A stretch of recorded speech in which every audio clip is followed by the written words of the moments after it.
In the vibrant city of Davao, Philippines, lived an 8-year-old boy named Miguel Santos, whose laughter echoed through the narrow streets like music. Unlike other children who spent their days playing basketball or running barefoot in the alleys, Miguel carried a secret gift that left people speechless. He could imitate animals so perfectly that anyone who listened thought they were real. It began as innocent fun, copying the barking of neighborhood dogs and the playful chirping of birds, but soon his neighbors gathered just to hear him perform. Every afternoon, outside their small wooden house, people clapped and cheered as Miguel entertained them, his face glowing with joy. His mother, who worked tirelessly as a street vendor selling fruit at the market, often told him, "Miguel, you don't just make people laugh, you make them forget their troubles." Those words became his treasure, a reminder that his little voice carried the power to heal sadness.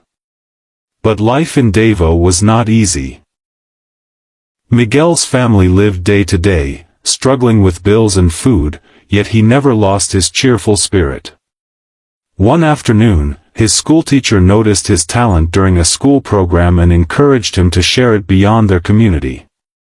Soon, news spread of auditions for America's Got Talent, and though the journey felt impossible, Miguel's mother sold a few belongings and saved every peso she could to buy tickets.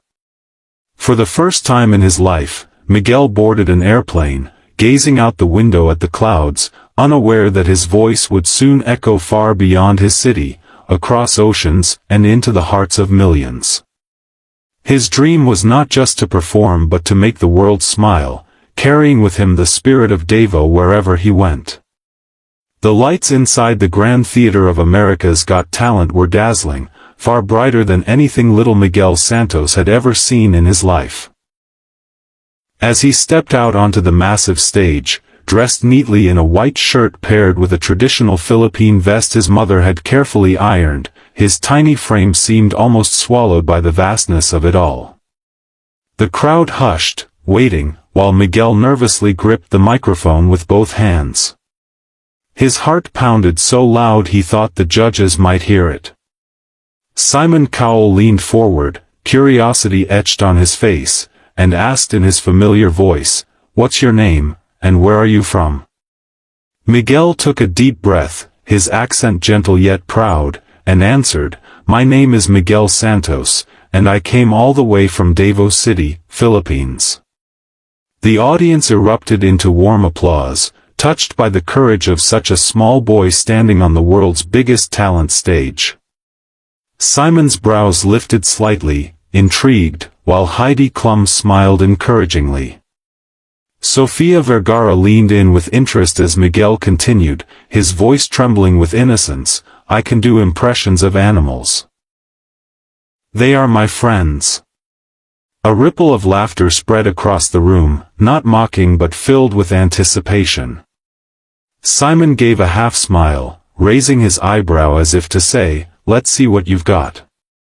Miguel closed his eyes for a second, blocking out the bright lights, remembering his mother's words, "Make them smile." He inhaled deeply and then released a sound so powerful, so startling, it shook the theater. The roar of a lion filled the air, echoing with such authenticity that some audience members jumped in their seats. For a split second, silence hung heavy, and then the crowd erupted into astonished gasps and wild applause as Simon's eyes widened in genuine shock. The theater quickly transformed into a jungle as little Miguel Santos shifted seamlessly from one animal impression to the next.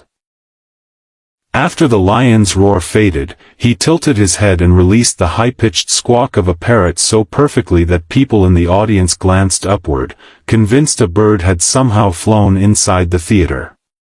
Laughter rippled across the room, mixed with gasps of amazement. Miguel then dropped to his knees, cupping his hands around his mouth, and barked with such accuracy that even a service dog in the crowd perked up its ears, causing the entire audience to roar with laughter. Each sound carried the same life and sharpness as the real creature, making it almost impossible to believe it came from the voice of an 8-year-old boy. Heidi Klum covered her mouth in disbelief, her eyes wide with excitement, while Sofia Vergara leaned back in her chair, shaking her head as if to say, "How is this even possible?"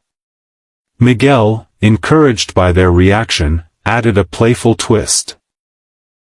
He scratched his head and let out the rapid chattering of a monkey, hopping a little as if he truly were in the treetops. The crowd exploded in cheers, standing on their feet, clapping, laughing, and whistling. Simon Cowell, who had begun the act with a skeptical smile, was now fully leaning forward, laughing along with the audience. He turned to the other judges and said, "This is unbelievable. Close your eyes, and you would think you're in the middle of the rainforest." Miguel's confidence bloomed with every cheer.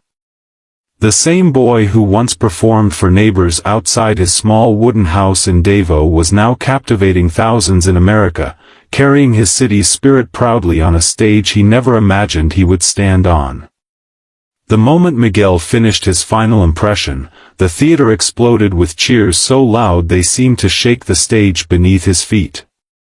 Audience members rose instantly, clapping, whistling, and shouting his name as golden lights bathed the room.